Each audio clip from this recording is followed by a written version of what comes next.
Hey YouTube, it's your main gal Ritz, and today we're here with the Monstera adansonii. So this is a houseplant.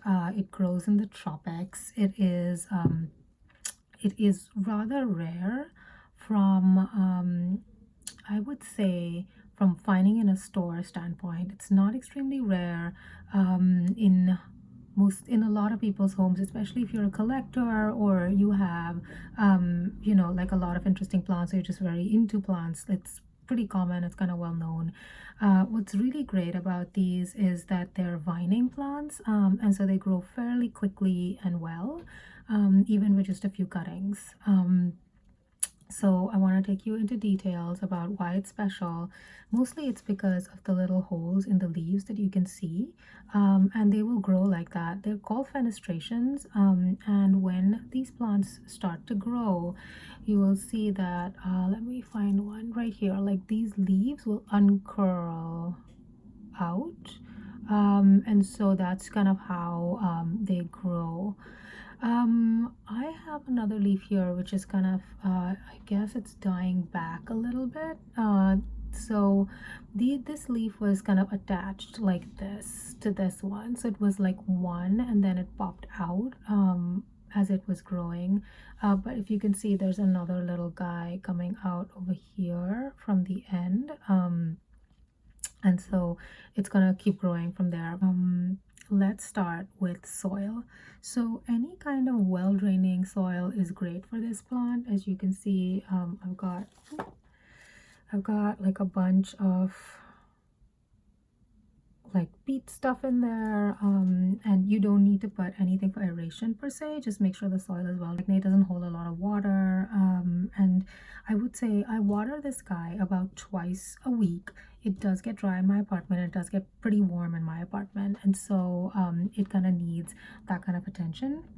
What you would need, I use rainwater. Of course, not everyone has access to it, so I would just say normal tap water should be fine as well. About the leaves, now these leaves are fairly unusual, and some people do complain that a lot of their leaves don't have too many of the fenestrations or the holes that make this plant unique. So for example, like this leaf has the tiniest little fenestration right there.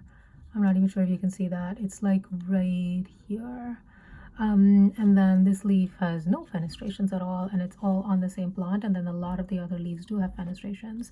So the reason that this plant has fenestrations in the wild is because it has a lot of wind coming through, or air coming through. Airflow can be really intense, especially in the tropics where there's hurricanes and thunderstorms and things like that. And so the leaves develop the holes so that the air would just blow through it and not damage the plant. With the very big leaves, like the air will get stuck and the plant gets destroyed, and so that's kind of why the holes started to develop. And so I would say if you want your plants to have more of the fenestrations, the leaves to have more fenestrations, I would say the best way to do that is to make sure that you have a good air circulation, airflow, and then the leaves should develop naturally with fenestrations.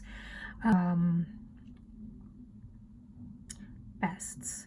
So I will say I got all of these guys as cutting. You ever want to make cuttings, all you need to do is look for the nodes. Like here is one, that's a little aerial root that's developing, and you just cut it at that aerial root. There's another one right here. You would cut it like right underneath, like you would cut it right here, and then you'd stick it in water and let the roots grow from these spaces. So if because I got them as cuttings, what can happen is that pests can grow in them, and especially when plants are newer, plants are not very strong and not well developed as yet, you will get like this plant is susceptible to mealybugs, so you could get mealybugs with this plant. And you can also get something called spider mites. They're these little red spidery looking mites, and they are in the soil. Those can be harder to find, especially when you're repotting. I would say that's the one thing to look out for.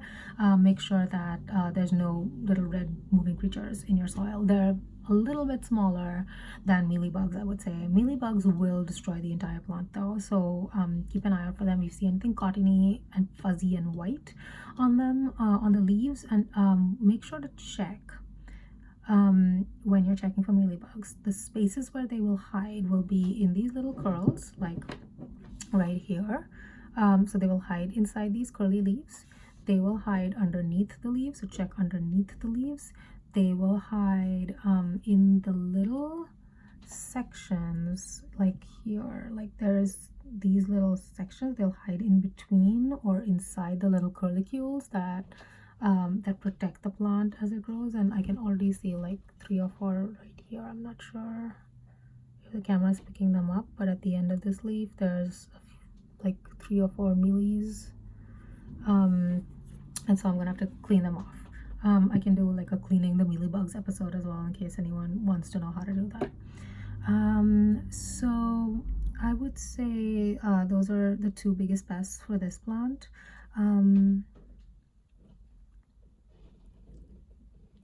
So from a light perspective, this plant can take a really good amount of light. So it's a tropical plant. It does grow underneath like bigger trees and things like that, and it does like to grow up trees, so it vines upwards towards sunlight. So this plant is kind of small right now. It's not very big, but it will eventually get to where it needs support to grow. So two things will happen. One is the aerial roots will start to grow downwards, which are these guys that I pointed out before. They'll start to grow downwards as support for the plant, or outside to try and look for something to wrap itself around to. So you'll kind of give it a bowl, whatever you want to, or just like anything decorative like a stick or something, to make sure that there is something for it to hang on to and vine onto. And you can help it by just wrapping a little bit of twine or something around it. I like to use the clips from bread bags, and I put that around it so it doesn't damage the plant, and it just sort of holds it in place until it wraps itself around the stick or the stick naturally. The mounting device I was going to say, but that sounds dramatic. So I would say that is specific to this plant. Lighting needs. So when you need to light it, you would need to give it I would say medium sunlight. It needs some direct sunlight for at least 2 to 3 hours a day at minimum. So put it in a corner of your house, maybe an eastern window where it can get like a lot of good direct sunlight for at least 3 hours or 4 hours of the day. Some plants do better with like 6 hours of sunlight. So I would say just keep an eye on your plant and decide what makes sense as time goes by. Especially if you are in a warmer apartment, it's gonna expect it to be sunny and warm, and so it would prefer to get a little more sunlight sometimes. That's it for now for me. Again, Monstera adansonii, I'm probably saying that wrong, but Monstera adansonii care, and just making sure that your plant is healthy and happy. All my love to all your plants, and I hope to see you soon again.